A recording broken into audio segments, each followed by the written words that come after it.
Hello and welcome back to another question and answer session brought to you by Path of the Just Ministry. This is video number 4 as we deal with the question of the 2520. In our last presentation, we looked at some of the reasons why Elder James White was led to reject the 2520 as being a valid time prophecy. It's because many people in the 1850s were beginning to recalculate the various time prophecies that are found on the 1843 and 1850 chart.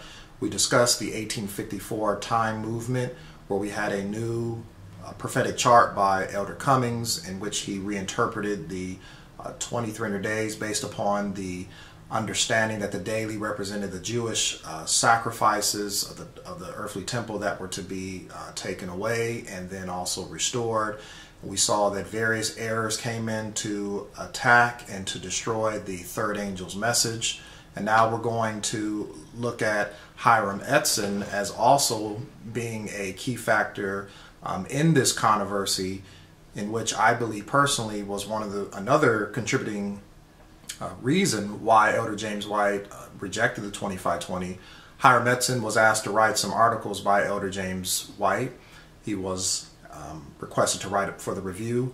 And so he begins to write a series of articles called The Times of the Gentiles, which he started January 10th, 1856. Now, he did not complete the series of articles, but in it, he's dealing with the 7 times of the 2520. And of course, Hiram Edson actually challenged the traditional majority view that 677 being the starting point for the 2520. He actually says that it should have started in 723 BC and not with 677 BC. And this is his article to Elder James White. Dear Brother White, as I have been informed that the inquiry has arisen why I have remained so long silent, I would just say that I have been necessarily employed in manual labor, providing for my family, and have had but little time either to read or write. And worn with excessive toil, I have felt but little disposition or spirit of writing, and hence am poorly prepared to write anything that would be of service to the church. But what little sympathy and zeal I have had in exercise for the cause of truth has been with the review and those who have borne the heat and burden of the day in advancing the truths it advocates. As you recently requested me to write out for the review some of the prominent leading points of my long and matured article, such as the evidences on the beginning and ending of the 7 prophetic times of the 2520 years, Leviticus 26. So I understand that Elder James White asked him to write about the 2520, the ending and the beginning, because he was actually challenging and questioning whether or not 677 was the true starting point of this time prophecy in Leviticus 26. As I continue, as I have not time at present to mature the subject, I send you a portion of the broken, unmatured ideas as they are. I do not ask that they now go out as adopted or sanctioned by the review, but merely for the examination and inspection of the brethren. And if the subject by them be judged to be of service to the church and worthy of further investigation, then it may hereafter be revised, improved, and carried out in its further bearing and extent. The Advent Chart of 1843, without doubt, was arranged in the order of God's counsel, but perfection of knowledge in understanding all parts of the inspired volume had not then been attained. Knowledge is still increasing. It is evident that God saw fit to suffer a mistake in some of the figures on the 43 chart, but for wise purposes hid that mistake until the proper time arrived for the mistake to be developed. There was no mistake in the figures given on the chart for the beginning of the 2300 days. There must also necessity be, and there was, a harmony of the dates of the 1260, the 1290, the 1335 days with that of the 2300 days. These then were all correct. True, there was a mistake in the minds or faith and teaching of Advent believers in dating the commencement of the 2300 days from the first month of 457 BC, but this mistake was not on the chart. 457 is the true year from which to reckon the 2300 days. 457 and 1843 full years added together make just 2300 full years.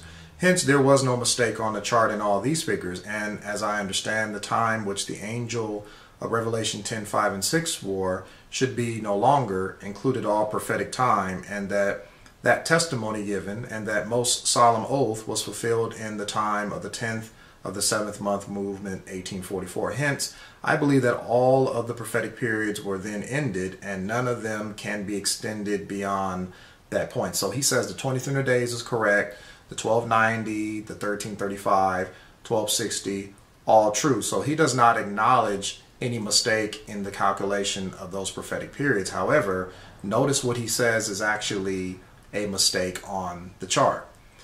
But as there were no historical events occurring in 1843 and 44, which could in any wise answer the fulfillment of events predicted to transpire at the end of the 7 times, or 20 years indignation or captivity of the people of God, and certainly their captivity should be turned when their appointed time was accomplished, then I necessarily conclude that there must have been a mistake on the chart in the figures of 677 BC. As the point from which to reckon the 7 times of 20 years indignation upon the people of God.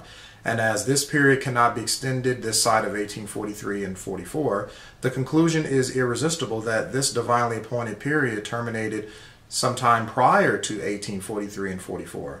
Hence, I feel at liberty to look for some other historical event aside from and prior to the carrying of Manasseh, king of Judah, to Babylon 677 BC, from which to reckon the 7 times, and for some corresponding historical events which mark their termination and the appointed end of the indignation. So then he starts it at 723 BC when Hoshea, king of Israel, was taken into captivity by the Assyrian king of the north. And then, of course, if it starts in 723 BC, then it ends in 1798 AD with the Pope of Rome receiving a deadly wound. And of course, 1798 is when the trampling and also the scattering actually ended for God's people. And so you can see that at this point, when Hiram Etzen now recalculates or reinterprets the 2520, says 677 was a mistake, we already have the 1854 time prophecy movement that reinterpreted the 2300 days. So now we have all this confusion, we have all this perplexity, all this doubt. There are people that are actually trying to readjust all the time prophecy. So Elder James White comes out with an article and says, based upon the Hebrew and Greek, in Leviticus 26, there is no 2520. And so these are some of the reasons why I believe that Elder James White actually gave up the 7 times, because Hiram Etzen challenged one of the foundational pillars of the movement and switched the 2520 starting from 677 to 723 BC. Well, we do hope that this is shedding light on this question concerning why Elder James White no longer believed in the 2520.